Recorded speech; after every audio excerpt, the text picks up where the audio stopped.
Hi everyone, welcome back to the channel. Sorry I haven't done a video for a while, I've been busy, but time to get back into recording, time to get back onto GarageBand for iPad, which I think is the best DAW out there. Tonight I'm going to be focusing on the keyboard app. I'm not a keyboard player, I'm a guitarist, singer, songwriter. Most of my ideas come from the guitar. Mainly use the keyboard to sort of embellish songs. Not very often that I get an idea which is sort of derived from a keyboard. But anyway, I'm just going to do a sort of a fun video, just going through a few tips on how to use the keyboard app, just things that I've learned along the way. I've had this for about 2 or 3 years now. So let's do it. So keyboard app, here we are. Alchemy Synth. I think the first tip I would give is there's a lot of sounds on here.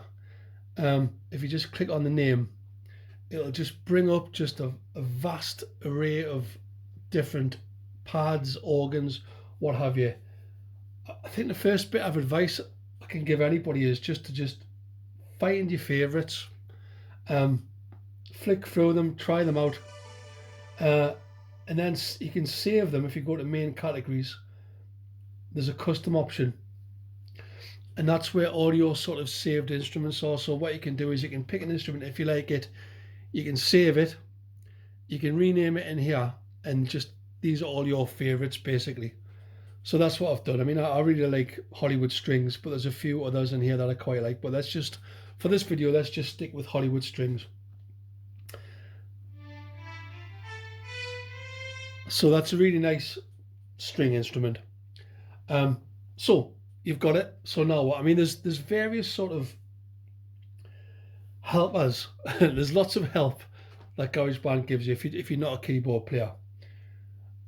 What you can do is you can actually click this button here and you can set up your own chords for the song. So the song idea I've got, I already know what the chords are going to be. So if you set up the chords here with the chords in the song, it makes life much easier. So to do that, what you do is just click on the cog.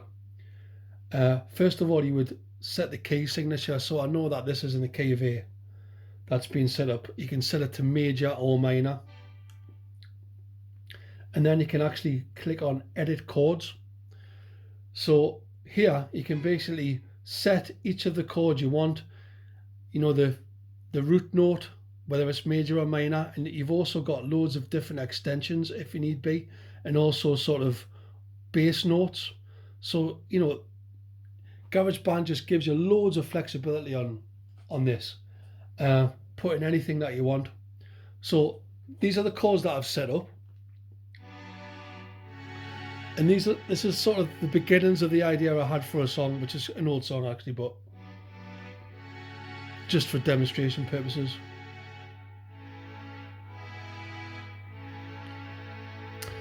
And as you start playing with this, it's really powerful, but what you'll notice is, even if you're using two hands, it's easy to switch between chords if they're sort of adjacent to each other. But what will happen is, I'm going to have to swap over to A and then back to E. And if you notice, it's sort of it's not very smooth sounding. If you take your fingers off, basically it'll stop, and then you'll have to press on the next chord, and it just, it doesn't feel natural. It doesn't feel as good as playing a real keyboard. So another tip for you is, the first thing that you can do is you can arrange the chords any way you like, and you can duplicate them. So for example, if you were going from this B minor chord and you wanted A to be here, you could simply just click on that, put another A in there, A major, done. So if I'm going for B minor to E, oops, sorry, that's a lot smoother.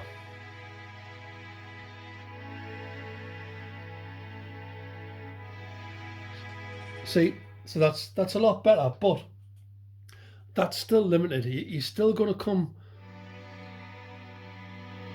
up against sort of problems when he's switching chords, and he'll just make mistakes and what have you. So what I've noticed is what you can do is, and this is really handy, if you're on a chord and you want to move to another chord, as long as your fingers don't leave the screen, it'll keep sounding. See, you can put it anywhere as long as your fingers don't leave the screen.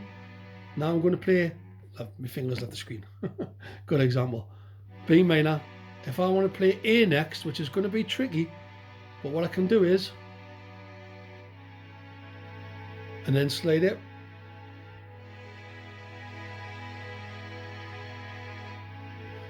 And all of a sudden that becomes a lot easier and a lot smoother and a lot more fun to use, basically. So that's another tip.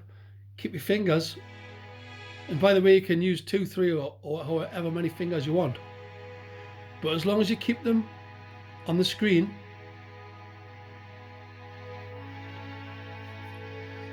the notes will still sound, so you can do it as smooth as you like. So that's another little tip for you. Let's just, so when you're playing something,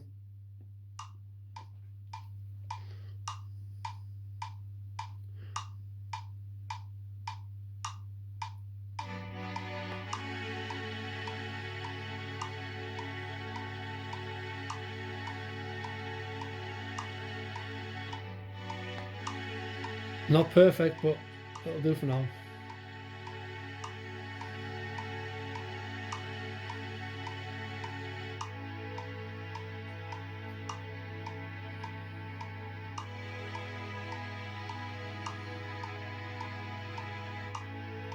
You get the idea.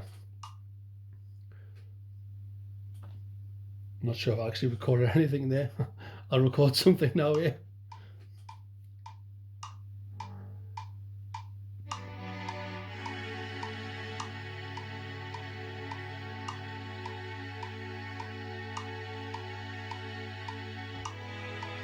Slide. Slide. Slide.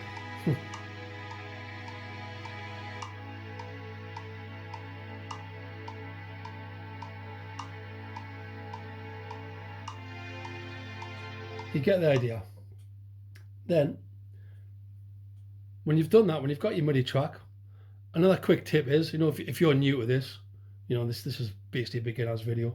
If you're new to this, what you can do is settings, quantization. You can set that to sort of whatever you want. Let's try 8th note. What that'll do is, it should correct any little timing errors. Not that, of course.